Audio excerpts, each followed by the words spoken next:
Vicky fresh up అయి వచ్చేసరికి ఫాసాయ్ తన కోసం కింద బెడ్ అరేంజ్ చేస్తుంది. నువ్వు డైలీ ఇక్కడే పడుకోవాలి అని చెప్తుంది. తర్వాత తనకి కండిషన్స్ రాసిన పేపర్ని కూడా ఇస్తుంది.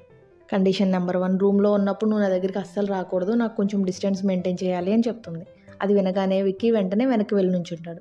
కండిషన్ నెంబర్ 2 ఏంటంటే నేను ఉన్నప్పుడు నువ్వు ఎప్పుడు కూడా రూమ్లో డ్రెస్ చేంజ్ చేసుకోకూడదు అని చెప్తుంది. ప్రస్తుతానికి నాకు ఈ 2 కండిషన్సే గుర్తున్నాయి, తర్వాత గుర్తొచ్చినప్పుడల్లా ఒక్కొక్కటి యాడ్ చేస్తూ ఉంటాను. నాకు కోపం వచ్చే పని నువ్వేం చేసినా సరే నేను వెంటనే అగ్రిమెంట్ క్యాన్సిల్ చేసుకుని ఇక్కడి నుంచి వెళ్ళిపోతాను అని చెప్తుంది. విక్కీ కూడా సరే అంటాడు. తర్వాత విక్కీ లైట్స్ అన్నీ ఆఫ్ చేసి పడుకుంటాడు. ఫాసాయ్ మళ్ళీ బెడ్ ల్యాంప్ ఆన్ చేసి వాళ్ళ ఫ్యామిలీ మెంబర్స్ గురించి అడుగుతుంది. విక్కీ వాటికి ఆన్సర్ చేసి మళ్ళీ లైట్ ఆఫ్ చేసి పడుకుంటాడు. ఫాసాయ్ మళ్ళీ లైట్ ఆన్ చేసి వాళ్ళ అగ్రిమెంట్ గురించి మాట్లాడుతూ ఉంటుంది. విక్కీ మళ్ళీ ఆన్సర్ చేసి లైట్ ఆఫ్ చేసి పడుకుంటాడు. ఇలా కంటిన్యూషన్ జరుగుతూనే ఉంటుంది. దాంతో విక్కీ కోపం వచ్చి ప్లీజ్ నన్ను పడుకోనివ్వి అని చెప్పి ఆ లైట్ మొత్తం తీసుకెళ్ళిపోయి తన పక్కన పెట్టుకుని పడుకుంటాడు. నెక్స్ట్ డే మార్నింగ్ చిన్నన్నయ్య జిమ్కి వెళ్ళడానికి రెడీ అవుతూ ఉంటాడు. అప్పుడే అక్కడికి ఫాసాయ్ కూడా వస్తుంది. తను కూడా జాగింగ్ అని చెప్పి బయటకు వెళ్తూ ఉంటుంది. ఇప్పుడు చిన్నన్నయ్య ఫాసాయ్ని జాగింగ్కి ఎక్కడి వరకు వెళ్తామని చెప్పి అడుగుతూ ఉంటాడు. వీళ్ళిద్దరూ అలా మాట్లాడుకుంటూ ఉండడం చిన్నదిన వెనకాల నుంచి చాలా కోపంగా చూస్తూ ఉంటుంది. ఈ విషయం గమనించి పెద్దదిన చిన్నదిన దగ్గరకు వచ్చి నువ్వు మీ ఆయన్ని కొంచెం జాగ్రత్తగా చూసుకుంటూ ఉండాలి అని చెప్తుంది. దాంతో వెంటనే చిన్నదిన చిన్నన్నయ్య దగ్గరకు వచ్చి నువ్వు ఇంకా జిమ్కి వెళ్ళకుండా ఇక్కడ ఏం చేస్తున్నావు అని కోపంగా అడుగుతుంది. దాంతో ఫాసాయ్ కూడా అక్కడి నుంచి వెళ్ళిపోతుంది. తర్వాత చిన్నన్నయ్య కూడా వదినికి బాయ్ చెప్పి జిమ్కి వెళ్ళిపోతాడు. అప్పుడు పెద్దదిన చిన్నదినతో ఇప్పటివరకు కూడా వాళ్ళు సరదాగా మాట్లాడుకుంటూ ఉన్నారు కదా, నువ్వు రాగానే సడన్గా ఫాసాయ్ ఇక్కడి నుంచి ఎందుకు వెళ్ళిపోయింది, అసలు రీజన్ ఏమై ఉంటుందంటావు అని చెప్పి చిన్నదినికి అనుమానం వచ్చేలా మాట్లాడుతూ ఉంటుంది. బయట గార్డెన్లో డాడీ తన ఫేవరెట్ రోజెస్ని చూసుకుంటూ చాలా హ్యాపీగా ఫీల్ అవుతూ ఉంటాడు. అప్పుడే అక్కడికి దేవ్ వస్తాడు. మామ్ అండ్ డాడీతో మాట్లాడుతూ ఉంటాడు. ఫాసాయ్ కూడా వెనకాలే వస్తుంది. ఫాసాయ్ని చూసి దేవ్ నేను కూడా జాగింగ్కే వెళ్తున్నాను, ఇద్దరు కలిసి వెళ్దామా అని అంటాడు. ఫాసాయ్ సరే అంటుంది. డాడ్ ఫాసాయ్ని ఆపి నా రోజ్ ఫ్లవర్స్ పక్క నుంచి నువ్వు అస్సలు వెళ్ళకు, నువ్వు నా ఫ్లవర్స్ని క్రాస్ చేసావంటే నా ఫ్లవర్స్ కూడా బ్యాడ్ స్మెల్ వస్తూ ఉంటాయి అని అంటాడు. అప్పుడు ఫాసాయ్ కావాలని ఆ ఫ్లవర్స్ చుట్టూ తిరుగుతూ వాటిని స్మెల్ చేస్తూ ఇవి బ్యాడ్ స్మెల్ వచ్చినాయి అంటే దానికి రీజన్ నేను కాదు, ఈ ఫ్లవర్స్ ఓనరే అవుతాడు అని చెప్పి అక్కడి నుంచి వెళ్ళిపోతుంది. తర్వాత దేవ్ అండ్ ఫాసాయ్ జాగింగ్ చేస్తూ ఉంటారు. అప్పుడు దేవ్ ఫాసాయ్ని మీ ఊర్లో మీరు ఏం చేస్తూ ఉండేవారు అని అడుగుతాడు. అప్పుడు ఫాసాయ్ వాళ్ళ సిల్క్ వామ్ ప్రొడక్షన్ గురించి దేవుడికి చెప్తుంది. అప్పుడు దేవ్ మేము కూడా సిల్క్కి సంబంధించి బిజినెస్ చేస్తూ ఉంటాం, స్పెషల్గా సిల్క్ వామ్ ప్రొడక్షన్కి సంబంధించి రీసెర్చ్ చేస్తూ ఉంటాం, నీకు ఏ హెల్ప్ కావాలన్నా చెప్పు నేను చేస్తాను అని అంటాడు.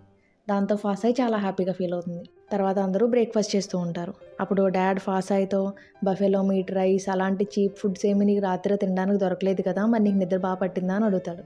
అప్పుడు ఫాసాయ్ అలాంటి ఫుడ్స్ ఏం తినడానికి నా దగ్గర లేకపోయినా నా పక్కన విక్కీ ఉన్నాడు కదా, తన లవ్ చాలు నాకు చాలా బాగా నిద్ర పట్టింది అని చెప్తుంది.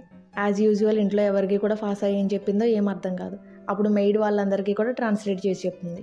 అప్పుడు విక్కీ కావాలనే ఫాసాయ్ని ఏడిపించడం కోసం అని చెప్పి లాస్ట్ నైట్ అసలు మన ఇద్దరం పడుకోనే లేదు కదా అని అంటాడు. విక్కీ మాటలు వినగానే ఇంట్లో వాళ్ళందరూ కూడా చాలా ఆక్వర్డ్గా ఫీల్ అవుతారు. అప్పుడు డాడ్ విక్కీతో me husband and wife stories వినడానికి నాకు అసలు ఇంట్రెస్ట్ లేదు, నేను నీ వైఫ్ కుకింగ్ స్కిల్స్ని టెస్ట్ చేద్దాం అనుకుంటున్నాను అని అంటాడు. డాడ్ ఫాసాయ్తో నేను నీకు 1000 రూపీస్ ఇస్తాను, ఆ 1000 రూపీస్తో ఏదో ఒక స్పెషల్ డిష్ ఈరోజు ఈవినింగ్కి మా అందరి కోసం నువ్వు ప్రిపేర్ చేయాలి అని అంటాడు. అప్పుడు చిన్నన్నయ్య 1000 రూపీస్ అంటే చాలా తక్కువ అమౌంట్ కదా, ఆ అమౌంట్తో మన అందరి కోసం స్పెషల్ డిష్ అంటే చాలా కష్టం కదా అని అంటాడు. దాంతో చిన్నదిని కోపం వచ్చి చిన్నన్నయ్యని గట్టిగా పించేసి మధ్యలో నువ్వు ఎందుకు మాట్లాడుతున్నావు అని అంటుంది. మామ్ కూడా డాడ్తో 1000 రూపీస్లో మన అందరికీ స్పెషల్ డిష్ అంటే కష్టం కదా అని అంటుంది. కానీ డాడ్ ఎవరి మాటలు పట్టించుకోడు. ఫాసాయ్ చాలా తెలివైన అమ్మాయి, ఈ పని చాలా ఈజీగా చేసేయగలదు అని అంటాడు. ఫాసాయ్ కూడా డాడ్ ఇంటెన్షన్ అర్థమయ్యి ఛాలెంజ్ని యాక్సెప్ట్ చేస్తుంది. తర్వాత మామ్ అండ్ వదినలు వాళ్ళ హస్బెండ్స్ని కిస్ చేసి వాళ్ళకి బాయ్ చెప్తూ ఉంటారు. అది చూసి విక్కీ కూడా ఫాసాయ్ని కిస్ చేస్తాడు. దాంతో ఫాసాయ్కి చాలా కోపం వస్తుంది. కానీ పక్కన అందరూ ఉండడంతో తన కోపం కంట్రోల్ చేసుకుని విక్కీ టై సరి చేస్తున్నట్టుగా యాక్ట్ చేస్తూ తన పీక నొక్కేస్తుంది. కానీ తర్వాత వేరే దారి లేక విక్కీని కూడా కిస్ చేసి తనకి బాయ్ చెప్తుంది. ఫాసాయ్కి విక్కీ మీద బాగా కోపం వస్తుంది. తను ఒకతే స్విమ్మింగ్ పూల్ దగ్గర కూర్చుని ఉంటుంది. అప్పుడే అక్కడికి వదిలినిద్దరు వస్తారు. ఫాసాయ్తో చాలా మంచిగా మాట్లాడుతూ ఉంటారు. ఫాసాయ్ కూడా ఆ మాటలకు పడిపోతుంది. వాళ్ళని చూసి చాలా ఇంప్రెస్ అవుతుంది. పెద్దదంతో మీరు డ్రామాస్లో యాక్ట్ చేస్తూ ఉంటారు కదా, నేను మిమ్మల్ని చాలాసార్లు టీవీలో చూశాను, కానీ మీరు టీవీలో కంటే కూడా బయట ఇంకా బ్యూటిఫుల్గా ఉన్నారు అని అంటుంది. పెద్దదిన ఫాసాయ్తో మన ముగ్గురు ఇంటికి కోడలమే కాదు, ఇక నుంచి మనం సొంత అక్క చెల్లెలు లాంటి వాళ్ళం అని అంటుంది. దాంతో ఫాసాయ్ చాలా హ్యాపీగా ఫీల్ అవుతుంది. తర్వాత చిన్నదిన పెద్దదినతో ఈ ఫాసాయ్ ఇంత ఫూల్ అని నేను అస్సలు అనుకోలేదు, 4 మాటలు మంచిగా చెప్పేటప్పటికి బొట్లో పడిపోయింది అని అంటుంది. కట్ చేస్తే మనం సియాని చూస్తాం. సియా ఫాసాయ్ గురించి తలుచుకుంటూ చాలా ఫీల్ అవుతూ ఉంటాడు. అప్పుడు వాళ్ళ అసిస్టెంట్ ఫాసాయ్ లేకపోతేనే వేరే ఎవరినన్నా చూసుకోవచ్చు కదా అని చెప్పి పక్కనే ఉన్న ఫాసాయ్ ఫ్రెండ్ వైపు చూపిస్తాడు. తన పేరు దియావ్రాంగ్, కానీ మనం దియా అని పిలుచుకుందాం. దియా వెంటనే దియాని ఇంప్రెస్ చేయడం కోసం అని చెప్పి ఫ్లవర్ బుకే తీసుకెళ్తాడు. దియా వాళ్ళ అమ్మ అదంతా చూసి ఆ ఫ్లవర్ బుకే లాక్కొని సియాని కొట్టి అక్కడి నుంచి పంపించేస్తుంది. విక్కీ మీటింగ్ రూమ్లో ఉంటాడు. అక్కడ విలేజ్లో తను తీసిన ఫొటోస్ని వాళ్ళందరికీ చూపిస్తూ ఉంటాడు. ఒక పర్సన్ని చూపించి తన పేరు లాపో, తను లాసా యొక్క రైట్ హ్యాండ్, కాబట్టి కనిపించకుండా ఉన్న వేరే పర్సన్ ఖచ్చితంగా లాసా అయ్యే ఛాన్స్ ఉంది. ప్రస్తుతానికి వాళ్ళు ఆ విలేజ్ ఖాళీ చేసి ఎక్కడికో వెళ్ళిపోయారు. ఏదేమైనా సరే వెంటనే మనం వాళ్ళందరినీ కూడా పట్టుకోవాలి అని అంటాడు. అప్పుడు కమాండర్ మనం వీళ్ళని పట్టుకోవాలి అని అంటే వీళ్ళ కస్టమర్స్ ఎవరైతే ఉన్నారో ఫస్ట్ మనం వాళ్ళని పట్టుకుంటే కనుక అప్పుడు వెంటనే మనం లాసా వరకు కూడా వెళ్ళగలం అని చెప్పి వాళ్ళందరికీ కూడా సియాలి ఫొటోస్ చూపిస్తాడు. తన పేరు సియాలి, తన చాలా పెద్ద బిజినెస్ మ్యాన్. సిటీలో తనకి చాలా పబ్స్ కూడా ఉన్నాయి. సో మన దగ్గర ఉన్న ఇన్ఫర్మేషన్ ప్రకారం లాసా మెయిన్ కస్టమర్ ఈ సియాలీని. సో మనం ఇప్పటి నుంచి తిన్నే ఫాలో అవ్వాలి, ఏం చేస్తున్నాడు ఏంటి అనే ప్రతి ఒక్క విషయం కూడా అబ్జర్వ్ చేస్తూ ఉండాలి అని అంటాడు. విక్కీ కూడా సరే అంటాడు. ఫాసాయ్ ఆ 1000 రూపీస్తో ఏం కొనాలా అని ఆలోచించుకుంటూ బయటకు వెళ్తూ ఉంటుంది. అప్పుడు చిన్నదని చెప్పిన ప్లాన్ ప్రకారం మెయిట్స్ ఇద్దరు కూడా గార్డెనింగ్ చేస్తున్నట్టుగా యాక్ట్ చేసి ఫాసాయ్ మీద మట్టి వాటర్ పోసేస్తారు. తర్వాత వాళ్ళు ఫాసాయ్తో మేము కావాలని చేయలేదు, అనుకోకుండా ఇలా జరిగింది, మీరు మమ్మల్ని తప్పుగా అనుకోరని అనుకుంటున్నాము అని అంటారు. అప్పుడు ఫాసాయ్ మీకు గార్డెనింగ్ ఎలా చేయాలో నేను నేర్పిస్తాను అని చెప్పి అక్కడ ఉన్న మట్టి మొత్తం వాళ్ళ మీద పోసేస్తూ ఉంటుంది. చిన్నోదని కూడా అక్కడే దాక్కుని ఉండడంతో మట్టి తన మీద కూడా పడుతుంది. తర్వాత ఫాసాయ్ మెయిట్స్తో నేను కావాలని చేయలేదు, మీరు నన్ను తప్పుగా అనుకోరని అనుకుంటున్నాను అని చెప్పి అక్కడి నుంచి వెళ్ళిపోతుంది. తర్వాత తను రోడ్డు మీద వెళ్తూ ఉండగా ఒక పర్సన్ చెత్త తీసుకెళ్తూ అనుకోకుండా కారు ముందుకు వచ్చేస్తాడు. అప్పుడు ఫాసాయ్ ఆ పర్సన్ని కాపాడి తన కింద పడిపోతుంది. అప్పుడే ఆ కారులో ఉన్న పర్సన్ దిగి బయటకు వస్తాడు. తన పేరు పీమన్. పీమన్ అండ్ ఫాసాయ్ క్లాస్మేట్స్. ఇద్దరు ఒకరినొకరు చూసుకుని షాక్ అవుతారు. విక్కీ అండ్ తన అసిస్టెంట్ కలిసి సియాలీనే ఫాలో చేస్తూ ఉంటారు. విక్కీ వాళ్ళ అసిస్టెంట్ విక్కీకి సియాలీని తన కూతురైన నిషాని చూపిస్తారు. వాళ్ళిద్దరి గురించి అన్ని డీటెయిల్స్ చెప్తూ ఉంటాడు. పీమన్ అండ్ ఫాసాయ్ కాఫీ షాప్లో మాట్లాడుకుంటూ ఉంటారు. అప్పుడు పీమన్ ఫాసాయ్ని గ్రాడ్యుయేషన్ డే కంప్లీట్ అయిపోయాక నువ్వు సడన్గా ఎక్కడికి వెళ్ళిపోయావు, నేను నిన్ను కాంటాక్ట్ అవ్వడానికి చాలా ట్రై చేశాను, కానీ అసలు నీ కాల్ కూడా కనెక్ట్ అవ్వలేదు అని అంటాడు. అప్పుడు ఫాసాయ్ నేను మా ఊరికి తిరిగి వెళ్ళిపోయాను, అక్కడే ఉన్నాను, అక్కడ సిగ్నల్ సరిగ్గా ఉండదు కదా, అందుకనే కాల్ కూడా కనెక్ట్ అయ్యి ఉండదు అని అంటుంది. తర్వాత పీమన్ మరి సడన్గా బ్యాంకాక్ ఎందుకు వచ్చో ఏదైనా పని ఉందా అని అడుగుతాడు. అప్పుడు ఫాసాయ్ యాక్చువల్లీ నాకు మ్యారేజ్ అయిపోయింది, మా హస్బెండ్ అండ్ మా ఇన్లాస్ అందరూ కూడా ఇక్కడే ఉంటారు, సో నేను కూడా వాళ్ళతో పాటు ఇక్కడే ఉంటున్నాను అని చెప్తుంది. ఆ మాట వినగానే పీమన్ చాలా హర్ట్ అవుతాడు. ఎందుకంటే పీమన్ ఫాసాయ్ని లవ్ చేస్తూ ఉంటాడు. తనకు ఆ విషయం చెప్దామని చెప్పి చాలాసార్లు అనుకుంటాడు, కానీ ధైర్యం సరిపోక ఎప్పుడూ కూడా ప్రపోజ్ చేసి ఉండడు. ఫాసాయ్ మళ్ళీ కాలేజ్ జాయిన్ అవ్వాలనుకుంటుందని తెలిసి పీమన్ తనకి అడ్మిషన్లో హెల్ప్ చేస్తానంటాడు. ఫాసాయ్ తనకి థ్యాంక్ యూ చెప్తుంది.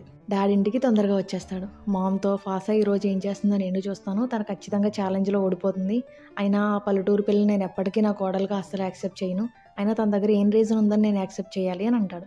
అప్పుడు మామ్ తను విక్కీని చాలా లవ్ చేస్తున్నది, ఆ ఒక్క రీజన్ సరిపోదా మనకు కోడలు అవ్వడానికి అని అంటుంది. కానీ డాడీ అస్సలు ఒప్పుకోడు. విక్కీ కూడా ఇంటికి తొందరగా వచ్చేస్తాడు. ఫాసాయ్ కోసం వెతుకుతూ ఉంటాడు. అప్పుడే ఫాసాయ్ కూడా అక్కడికి వస్తుంది. అప్పుడు విక్కీ వెంటనే వెళ్ళి తన దగ్గర ఉన్న లగేజ్ తీసుకుని తనకి హెల్ప్ చేస్తూ ఉంటాడు. ఫుడ్ ప్రిపేర్ చేయడంలో కూడా తనకి హెల్ప్ చేస్తానని అంటాడు. కానీ డాడ్ అస్సలు ఒప్పుకోడు. ఈ ఛాలెంజ్ నేను ఫాసాయ్కి ఇచ్చాను అని అంటాడు. అప్పుడు మామ్ విక్కీకి నువ్వు డైరెక్ట్గా తనకి హెల్ప్ చేయకపోయినా సరే తనని కిస్ చేసి ఎంకరేజ్ చేసి తనకి హెల్ప్ చేయొచ్చు అని అంటాడు. విక్కీ కూడా అలాగే చేస్తాడు. దాంతో ఫాసాయ్కి చాలా కోపం వస్తుంది. తర్వాత విక్కీ ఫాసాయ్తో డాడీ వాళ్ళు ఇదంతా కావాలనే చేస్తున్నారు కదా, సో నేను నీకు ఎక్స్ట్రా మనీ ఇస్తాను, మనం బయట నుంచి ఫుడ్ తెప్పించేద్దాం అని అంటాడు. అప్పుడు ఫాసాయ్ ఏం అవసరం లేదు, నేను ఇప్పుడు ప్రిపేర్ చేసే డిష్ కనుక డాడ్ టేస్ట్ చేశారంటే నేనే నీకు డబుల్ అమౌంట్ ఇస్తాను, నేను ఏం చేస్తానో చూడు అని అంటుంది. విక్కీ తను ఎలాంటి అమ్మాయి కావాలనుకున్నాడో ఫాసాయ్ అలాగే ఉండడంతో ఫాసాయ్ విక్కీకి బాగా నచ్చేస్తుంది. ఫాసాయ్ కిచెన్లో ఫుడ్ ప్రిపేర్ చేస్తూ ఉంటుంది. మెయిట్స్ ఇద్దరు కూడా డోర్ దగ్గర నుంచి లోపల ఏం జరుగుతుందో చూడడానికి ట్రై చేస్తూ ఉంటారు. అప్పుడే అక్కడికి మామ్ అండ్ విక్కీ వస్తారు. వాళ్ళిద్దరిని చూసి ఏం చేస్తున్నారో అని అడుగుతారు. అప్పుడు మెయిడ్ నేను 10 years నుంచి కుకింగ్ చేస్తున్నాను, నాకు ఎక్స్పీరియన్స్ ఉంది, సో లోపల కటింగ్ సౌండ్స్ బట్టి అయినా సరే ఏం డిష్ ప్రిపేర్ అవుతుందో తెలుసుకోవాలి అని అనుకున్నాను, కానీ లోపల నుంచి చిన్న సౌండ్ కూడా బయటకు రావట్లేదు, అసలు ఫాసాయ్ ఏం ప్రిపేర్ చేస్తుందో కూడా ఏం అర్థం కావట్లేదు అని అంటారు. కట్ చేస్తే అందరూ డైనింగ్ టేబుల్ దగ్గర ఉంటారు. ఫాసాయ్ అక్కడికి ఒక బౌల్లో డిష్ తీసుకొచ్చి అక్కడ పెడుతుంది.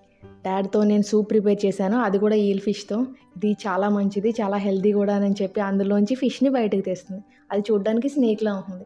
దాంతో ఇంట్లో అందరూ కూడా చాలా భయపడిపోతారు. డాడ్ అయితే గట్టిగా కేకలేస్తూ ఉంటాడు. అప్పుడే విక్కీ కూడా వచ్చి ఈ సూప్ చాలా మంచిది, ఒకసారి మీరు టేస్ట్ చేసి చూసి చెప్పండి, చూడడానికి ఇలా ఉన్నా సరే తింటే చాలా బాగుంటుంది అని చెప్పి కావాలనే ఆ ఫిష్ని డాడ్ మీద వేసేస్తాడు. దాంతో డాడ్ ఇంకా భయపడి గట్టిగా అరుస్తూ ఉంటాడు.